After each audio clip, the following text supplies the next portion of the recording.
नमस्कार, मी प्रियांका. बी न्यूज मध्ये आपलं स्वागत. सुरुवातीला एक नजर दिवसभरातील ठळक घडामोडींवर.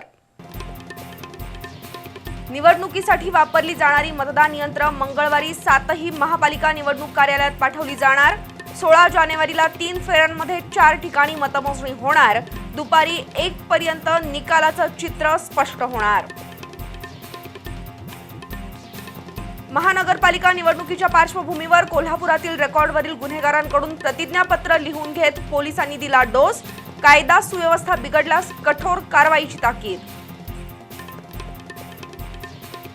सर्किट हाऊस परिसरातील ESI हॉस्पिटलमधील कंत्राटी कर्मचाऱ्यांची ठेकेदाराकडून पिळवणूक. पगारातून हप्ता द्या अन्यथा नोकरीवरून काढून टाकण्याची धमकी. आणि प्रभाग क्रमांक 9 मध्ये प्रश्नांची भली मोठी यादी. वर्षानुवर्ष कायम असलेले प्रश्न येत्या निवडणुकीतही चर्चेत. हाय व्होल्टेज लढत असलेल्या प्रभागातील प्रश्न सोडवण्यासाठी प्रखर इच्छाशक्तीची गरज.